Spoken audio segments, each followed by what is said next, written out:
up, live feeders? Welcome to the second ever live stream cooking show here in my kitchen. I'm the starving chef. You might know me as Felicia in the real world, but tonight I'm in my kitchen and I'm cooking for you. Now this is one of the things that I've been really wanting to do with my blog, and I'm hoping that this will continue to be a regular thing as I continue to sort out audio and visual things, and I would love any recipes or suggestions that you guys may have to better improve this experience. And if there's just anything that you ever want to learn how to cook, just let me know in the comments, and hopefully that'll be something that we can cook together in the future. Tonight, we're going to be cooking a chicken parmesan with a homemade tomato sauce. The tomatoes I've actually picked this morning from my very own garden. If you don't have your own homegrown tomatoes, that's totally okay. You can buy your tomatoes on the vine at the store, or you can even use canned tomatoes if you're in a pinch. My tomatoes are a combination of beefsteak and Roma tomatoes. There may be a little hybrid of both because the bees like to cross-pollinate basically all of my plants. So we'll be using that as our base to our sauce tonight. But first, we're going to get started with our chicken. Now, ahead of time, I actually took out my chicken and thawed it and pounded it out.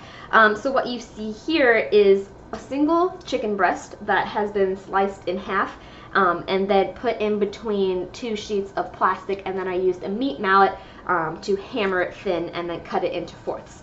So we have 4 pieces of chicken here.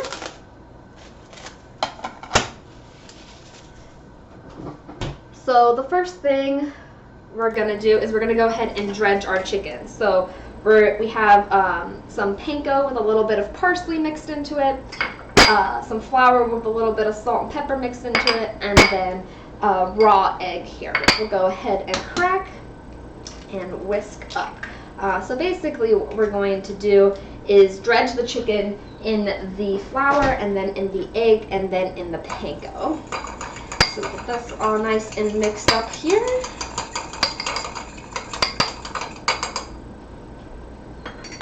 And then just swap this for ease.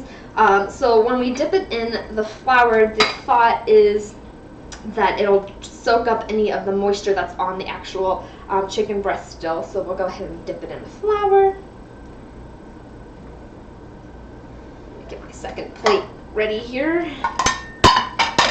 Dip it in the flour, shake off any excess of the flour, and then dip it in the egg, and then let any of the excess egg drip off, and then basically go immediately into the panko here. So we're gonna do that so it's nice and covered on all sides.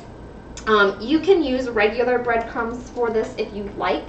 I think that panko is superior just because it adds a little bit more texture. I have used regular breadcrumbs in the past. If you don't have flour and eggs and everything else on hand all the time like I do, you can even get away with using something like a steak or like a shake and bake chicken mix or something similar to that if you are really lazy and don't want to dredge your chicken in the real stuff. So we just are gonna get this.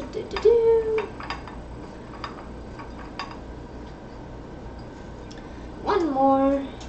So this will probably equal to about 2 servings. If you're like me and you can't eat a whole serving of anything like ever, this will actually probably be about 1 serving for smaller individuals. But anybody who's like a normal sized person will probably only be able to eat all of it. Alright, rinse my fingers off.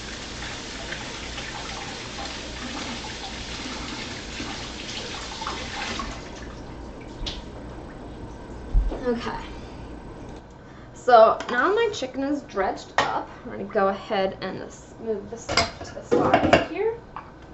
Clean up my space a little bit. Alright, so we got our chicken all dredged, and now we're going to do a quick sear on it. Now when we sear the chicken, we're just going to use a little bit of oil. You can use olive oil or butter. I'm using a vegetable oil sort of hybrid with olive oil, and this should be set to high. It's going to probably take a minute to heat up.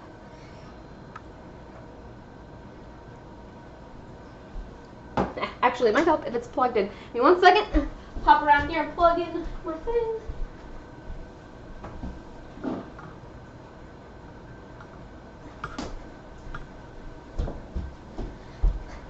Probably should have checked that before I got started on the chicken. So yeah, let's give that a second to heat up. You'll know it's ready when the actual olive oil or vegetable oil or whatever you're using has a little bit of a shimmer to it, and it'll actually move through the pan a little fast, or like it'll move around the pan when it's ready to go. So we'll give that a second to heat up. So we're going to start with the chicken, and then we're going to try to make this like a one-pan sort of meal where everything should be able to be done in one cast iron or oven-safe stainless steel pan. Now, if you don't have an oven-safe pan, that's totally okay. I didn't used to have cast iron or stainless steel oven-safe cooking appliances or cooking-ware until actually pretty recently, so mine always would have like rubber handles and such. So it's actually best to have one with a stainless steel handle so you can pop it right into the oven. But if you don't have one, you can just use like a other baking tin or something similar to pour the sauce into, put the chicken on top, and then pop that into the oven. With this setup, it'll be keeping the sauce in the pan, putting the chicken on top, and then popping it into the oven. So it's actually pretty simple and pretty straightforward. Slowly but surely heating up here. Now behind me, you might see something steaming. I am actually going to be making noodles for this as well, so you'll be putting the chicken and the sauce on a bed of fettuccine noodles. If you don't have fettuccine, spaghetti works, or penne, or basically any kind of noodles. I know that people say that different noodles kind of have different tastes and bring different things to the dish, but honestly, if you're just cooking for yourself, I don't think it matters. But tonight I am going to be using fettuccine just for time's purposes. I think it'll cook around the same time that it'll take to cook the chicken and everything in the oven. So, getting closer.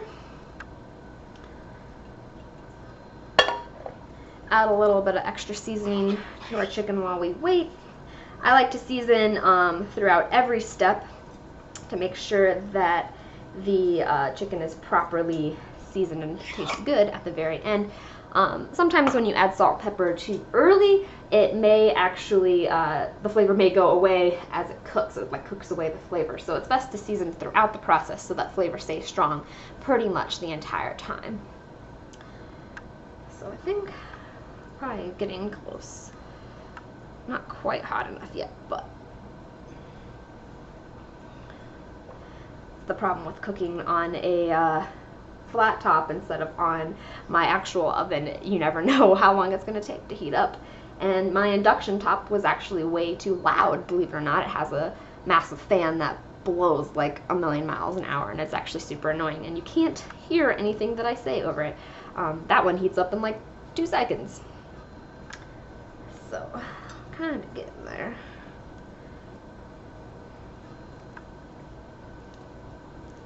I'll just go ahead and put all these in. At least hopefully get that browning started. Now it's okay if the chicken is not 100% cooked through. For the sake of this recipe, because I was hoping to keep it under about 30 minutes from start to finish, the chicken has been flattened, and when it's flattened it'll cook a little quicker.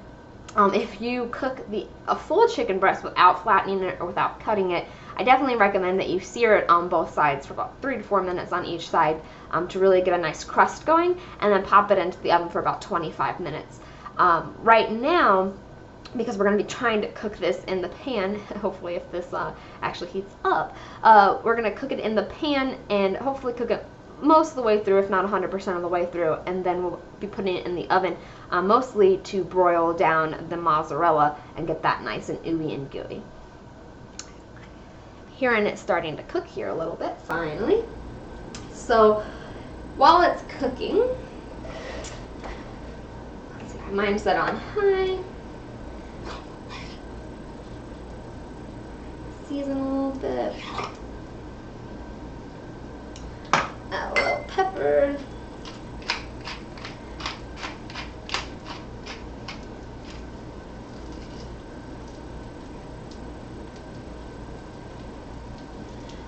Now, chicken Parmesan was one of the very first things that I learned how to cook, mostly because it was super simple, and in college all I would need to do is grab like a jar of spaghetti sauce and pour it on some chicken nuggets and with some cheese, and it was close enough. And you know, as a college student, you didn't care if it was close enough or the real thing. But the more I was in college, the more I realized that like if you cook things right, they actually turn out pretty delicious, and you may end up having a more fulfilling meal and a cheaper meal than if you were to order out all the time. I think that you could buy, you know, a pound and a half of chicken for what, maybe $10. I think I got 3 chicken breasts for like $9. Now I have 1 chicken breast here and 2 other ones, and that's at least 2 more meals right there for me personally. Obviously, if you live with a large family or with a significant other, those may not stretch as much, but I definitely think that buying your food and learning how to cook everything from scratch is definitely a great way to not only have a better diet, but just have a more fulfilling cooking and dining experience overall. So, sounds like we're sizzling. Got a spatula around here somewhere.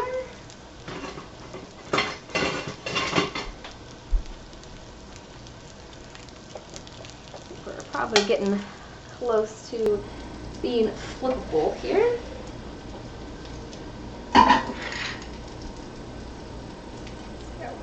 Oh yeah. So it's not quite all the way brown yet, but that's okay. For the sake of time, it's at least cooking. And this pan is notorious for only cooking it right in the very middle, so.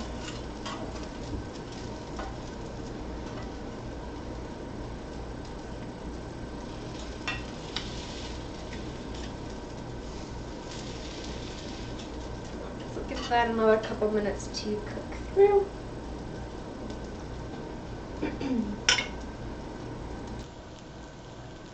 So over on the side here, you can't really see, but I have my tomatoes that I grew from my garden, and then I also have a red and green pepper hybrid that came from my garden. Now this is a sweet pepper hybrid. It's a cross between a red sweet pepper and a cubanelle pepper or poblano pepper with a little bit of heat to it, but mostly sweet.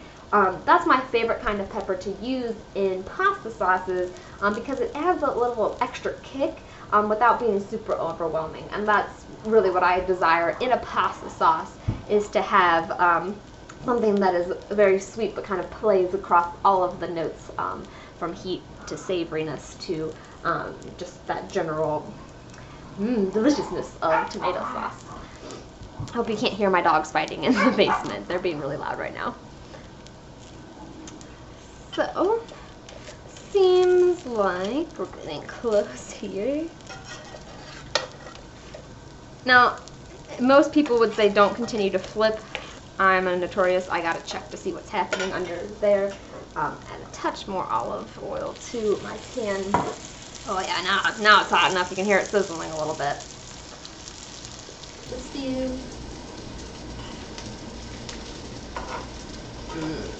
Starting to smell real good.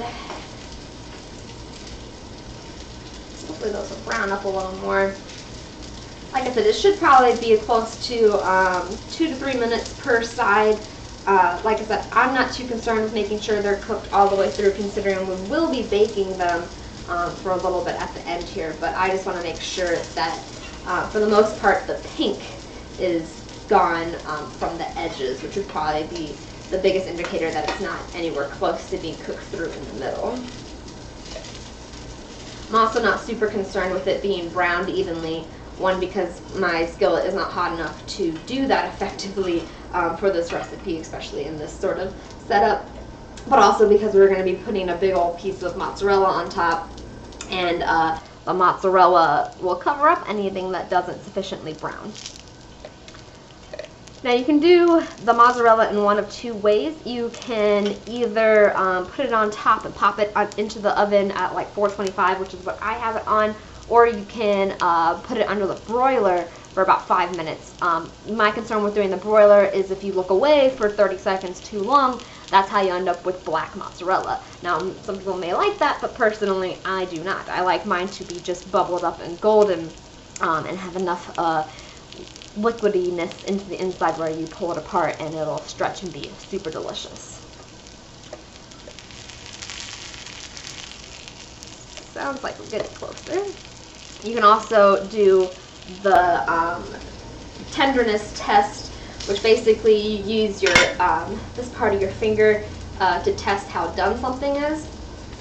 This is it's a trick that works with steak, but it also works for chicken, where you want to feel this part of your thumb. That'll determine the doneness. And for chicken, it should be your thumb and your pinky finger, and if you press right here, that is how firm the chicken should also feel. So you use your little finger drumstick and then pinky and thumb, and that will indicate how done the chicken is. Anything softer than that probably will not be cooked through.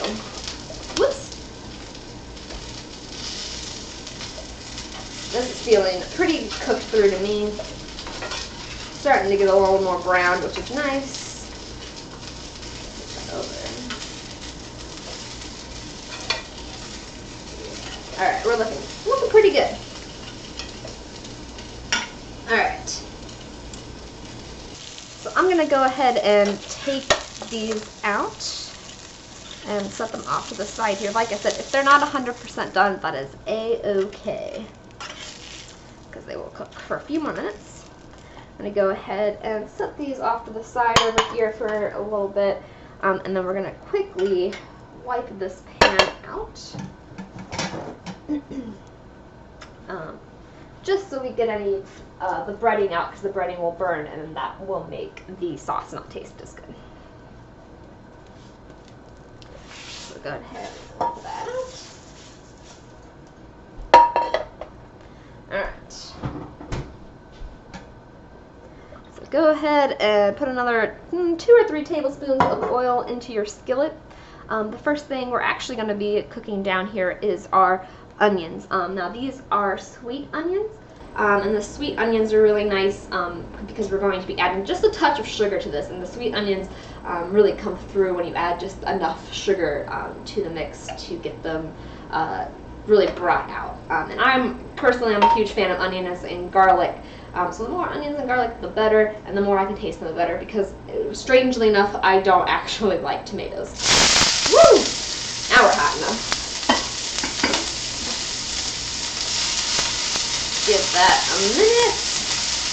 Now you want these to cook down enough so that they're just browning and softened, but not too brown. 1 second.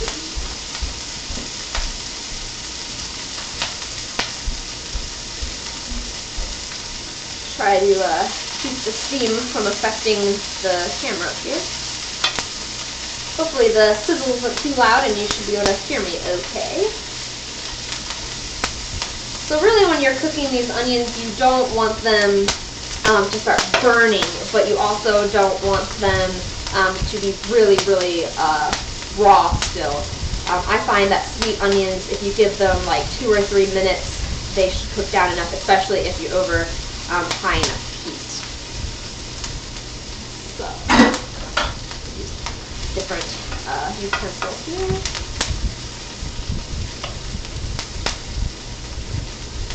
Alright, so now we're going to add in our garlic. This is fresh garlic that I minced earlier. Like I said, I love onions and garlic in pretty much everything.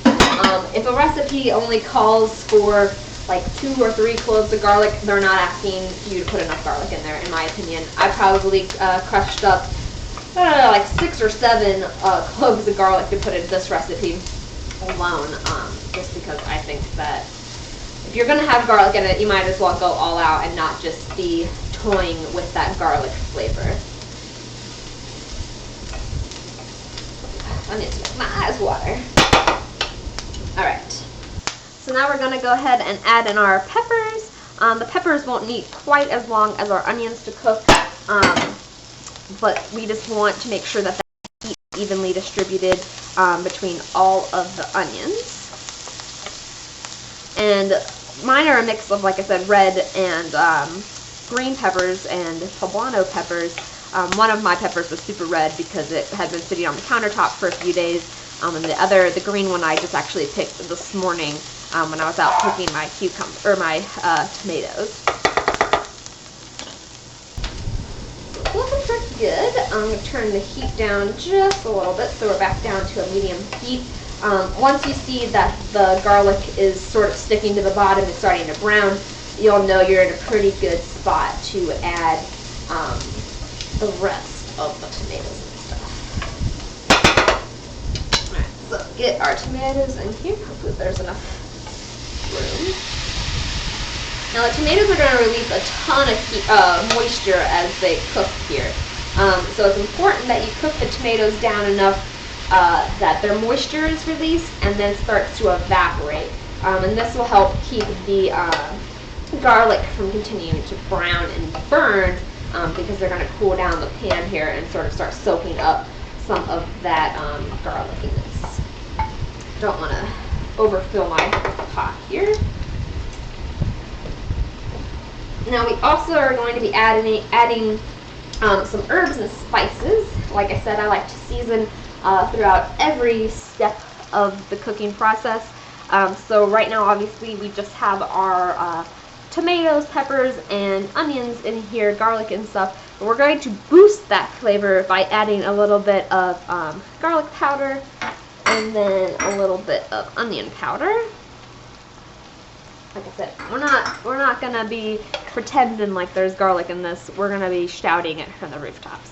And now some people are not huge fans of things being super garlicky, and that's fine. Just don't add as much garlic. That's the great thing about cooking, is that it's more of an experiment rather than an exact science. A lot of people, I feel like, see a recipe and they're like, oh man, I can't make this because look at all that garlic, or I don't have that exact pepper. Well, that's okay, because you can substitute, and that's part of the learning and cooking process. Is, if you don't like peppers, maybe don't add them to that recipe. I mean, unless you're making like stuffed peppers, which why would you be making stuffed peppers if you don't like peppers? But if you're making a recipe and you don't like one of the ingredients and it's not a crucial key ingredient to the recipe, just leave it out. Shocking, I know, but a lot of people have that concern of, well, I don't like peppers, so I can't make that recipe. Yes, you can. Just don't add the peppers.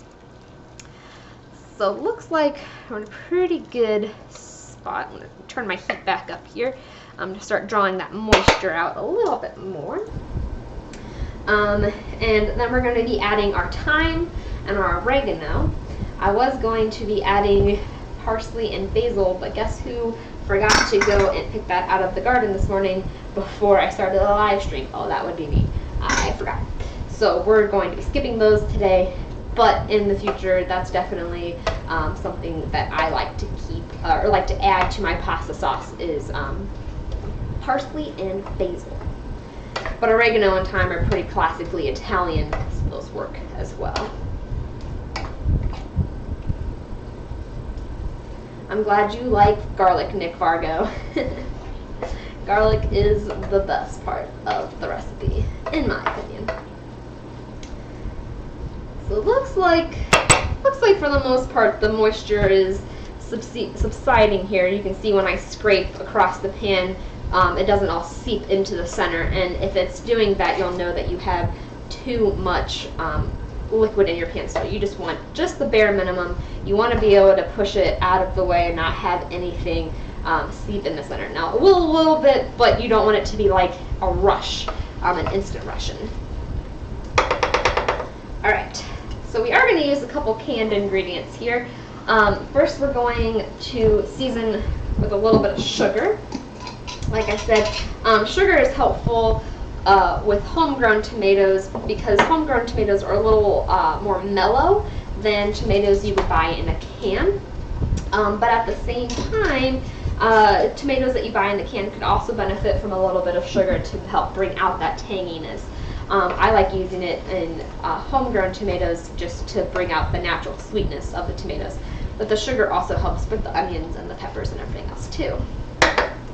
And then, of course, season every step. Add a little bit of salt. Alright, so now we have our tomato sauce here. I'm just going to add that to the center. Turn down the heat. Now, most sauces will tell you to cover and simmer for a certain amount of time. I'm okay doing a quick sauce where the flavors are still going to be just as developed as they would if you didn't simmer for like an hour.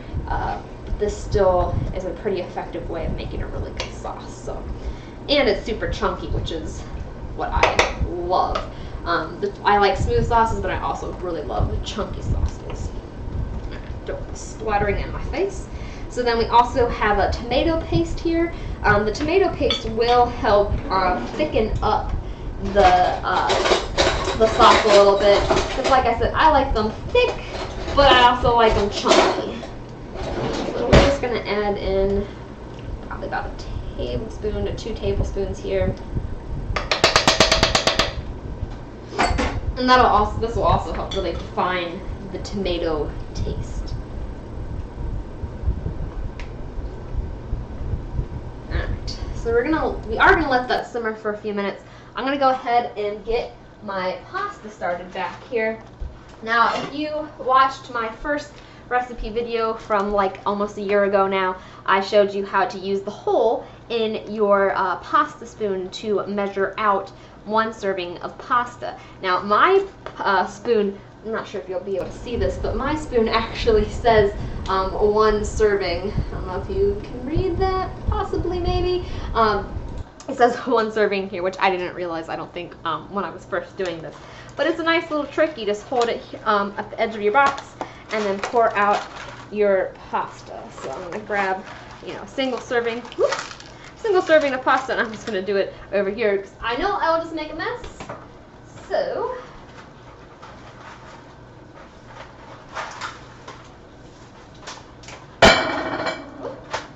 seems like I'm going to make a mess no matter where I do it.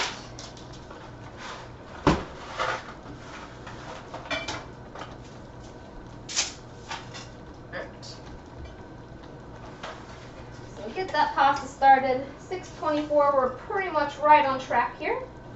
Now the pasta, because I'm doing fettuccine, will take about 9 to 10 minutes to cook, which is the perfect amount of time to finish off our sauce and then get the chicken cooking in there as well. So let's take a look here at the sauce. Look how good that looks. I'm literally so excited to eat this. And it smells amazing because of all the garlic. Yeah, and get this, and I stir the chunks of tomatoes are breaking down a little bit, so you're kind of just ending up with their skin, which is awesome. That'll help really develop the flavors of the sauce as well. And then season with a little bit of pepper here. And a little bit of salt. Alright. Like I said, we're going to scoot this off to the side here for a minute, and then we're going to go ahead and cut up our mozzarella. Actually, the secret to cutting cheese is to cut it cold and then serve it warm if you're eating it raw. But in my case, mine's probably about room temperature at this point. We're going to cut it in blocks of about a ½ inch thick. Now, you want it to be this thick because it'll melt a little more evenly, but then also still leave a bunch of the cheese on the chicken itself. So we got a couple slices here, like I said, about a ½ inch thick or so. And that's totally your preference. I love nice thick pieces of mozzarella cheese on my chicken parm, so we're gonna do it that way. All right, move this guy back into center frame. And looking pretty good. I can hear the pasta water bubbling behind me, so that seems like it's well on its way to being cooked too. So my oven is already preheated to 425. Like I said, you can also broil it depending on how quick the chicken cooks. Once I get it into the oven, I may turn on the broiler just to speed up the process a little bit, but usually the hotter the oven, the quicker the mozzarella will melt and cook. So go ahead. Let's see, where are we at?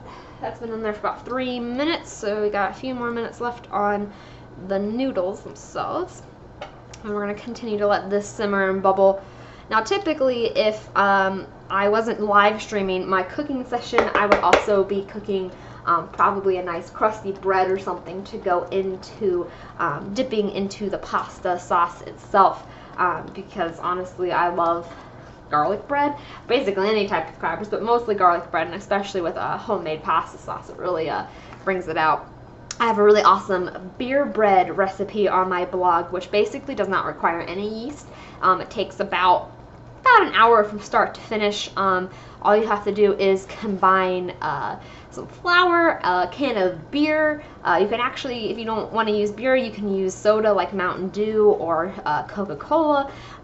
And basically you just combine those, I think, with a little bit of butter and baking powder or baking soda, and pop that into a bread pan and let it cook up for about an hour. And it seriously makes the quickest, most delicious bread. I highly recommend you check it out on the starvingchefblog.com if you ever decide that you need a really quick bread recipe but don't want to spend all day letting your bread rise and develop and cook and all that jazz. It's basically like dump it in the bowl, mix it up, put it in a pan, cook it. It's so easy. Love it when the recipes are easy like this one. So next we're going to be taking our chicken that we cooked at the beginning. As you can see, mine is not 100% brown, but like I said, I don't care as much that it's not perfectly brown, for the sake of we're going to be putting it right into the pasta, or right into the sauce anyway, so it doesn't really matter. So go ahead and push those in. Alright, and then we're going to take our slices of mozzarella, put them right on top.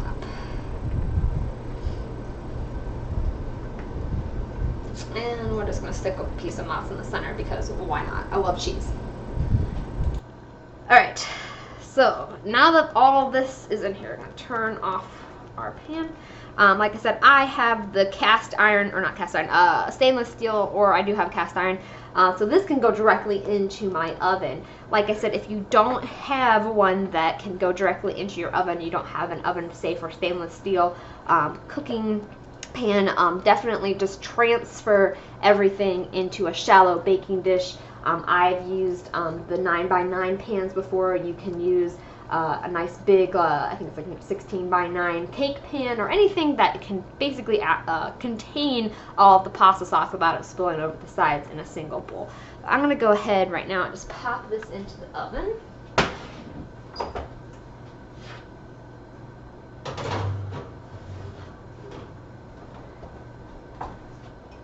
And then we're going to let that cook for a few minutes, and then I'm going to stir my noodles.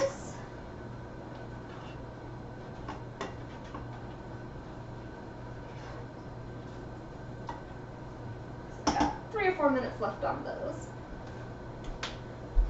So move this over.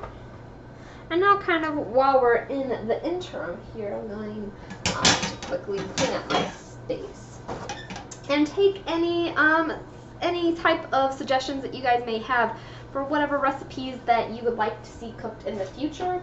I'm hoping that there will be some type of interaction where I can post the recipe and the ingredients that'll be required for that recipe ahead of time online, like up to a week in advance, 3, 4, 5 days in advance, so that way you have time to run out to the store, pick up those ingredients, and then meet me in your kitchen and cook along with me. Tonight I pre-chopped everything, made sure that everything was ready to go so I could just pop everything into the oven when it was ready. If in the future you want some other type of instructions on like how to chop onions properly, what kind of knife should you use for cutting tomatoes, we can definitely cover all of that as well. If you're interested, it's always best to use a serrated knife, or I use a ceramic knife on my tomatoes because it'll cut really evenly without making the internal juices of the tomato go everywhere, and so it just cuts really evenly with a serrated knife. I actually use a Japanese steel knife, which is typically strong enough, sharp enough to cut through tomatoes without any issue, but I find that it's most helpful when it comes to cutting onions and such very quickly because it is so sharp that it'll glide right through. Like I said, we can always cover knife skills and tricks in the future whenever we start cooking together, hopefully on a more regular basis, and it won't be 9 months between live streams.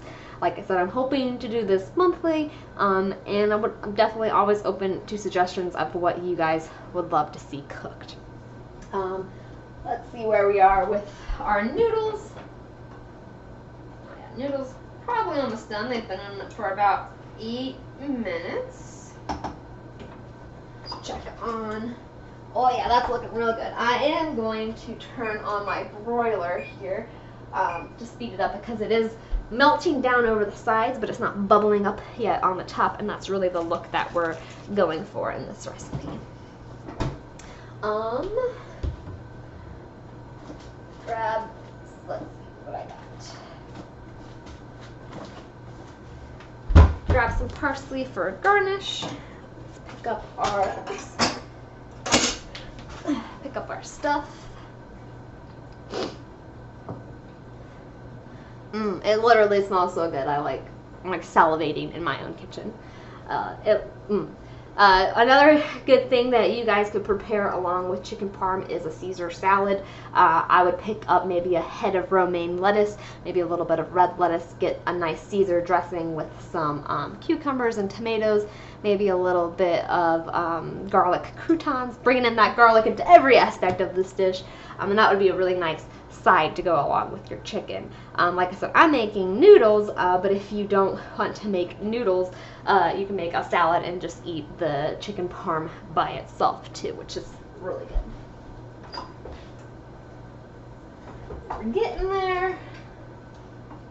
Noodles are probably done here.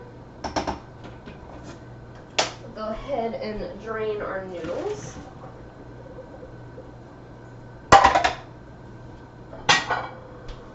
And get our plate here ready to go.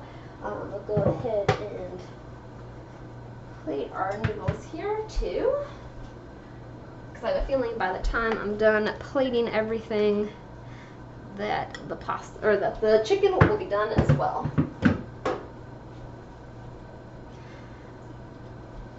All right, crank this up to high here. Give that another minute or so to broil those.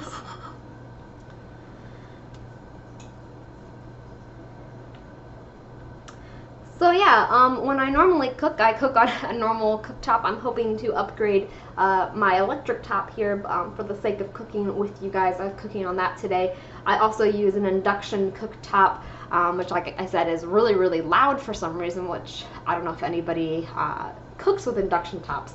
But it was very strange to all of a sudden have a giant fan blowing. But in the future, I'm hoping to upgrade this electric cooktop to something that'll cook more efficiently and look a little cooler on screen as well. So if anybody wants to donate one, I mean, I'm saying I'll take one if you have one. Alright, I think we're about good with this. So go ahead and grab our chicken out here.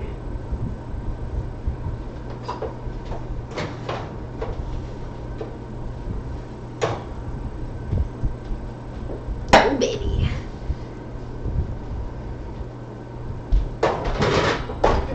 Now I'm notoriously bad for grabbing this handle. Literally every time I take something hot out of the oven, I, for whatever reason, instantly forget that the handle is also hot. So I'll be putting my mitt on here to keep myself from grabbing that, because I already know that I really want to. The only time I've ever burnt myself was grabbing our super hot pan by the handle. It really hurt my hand. Alright, so we're going to go ahead and grab us a piece of chicken.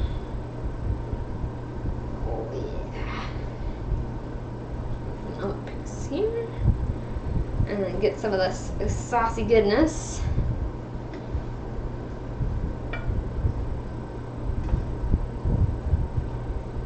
And grab this extra piece of mozzarella because why not? Alright, that off to the side. Let me pop over and grab a fork. Got my knife and fork ready to dig in. This recipe I don't think took too terribly long, about 37 minutes, and that included me talking a lot. So I'm sure you can make this in about 30 minutes if you didn't stop to explain everything to the camera. Which, I mean, hey, if that's how you want to cook, I'll be my guest. Alright. Oh, man. So this is how we're looking here on the home front. Nice and cooked through breaded chicken. Nice big old thick piece of mozzarella on top there. And let's give it an old taste test. Mmm. Oh man, yeah. That's real good. And of course, being the food blogger that I am, I have to take a nice after shot here. So we'll go ahead and line up that shot. Maybe take another pretty shot with the fork up in the air, you know. Be posting those pictures later tonight on the starvingchefblog.com. So if you guys try to cook along with me, please take a picture of your food. Use the hashtag Let's Cook so I can see how your dish turned out. Feel free to tag me on whatever platform you can find me on. You can find me on Instagram at the Starving Chef Blog, on Twitter at the Starvin_chef, too poor to afford the G on Twitter, so the Starvin_chef at Twitter, and then the Starving Chef Blog on Facebook and on YouTube. Please like and subscribe to this so I know that somebody is out there watching and somebody is interested in learning about cooking along with me. This was a super fun, easy dish that I think anybody, no matter your cooking level, you can handle cooking this from start to finish. It is definitely absolutely delicious. I will be making this again, definitely. So like I said, please thumbs up, subscribe, find me on Facebook, hit that like button, share this video, tell your friends and family. I'm trying to make this into a big deal, and I would love to have some feedback from you guys on what you think and what you would like to see made in the future. So that's all I got for you guys today. Thanks for joining me here in my kitchen, and I'll see you next live stream.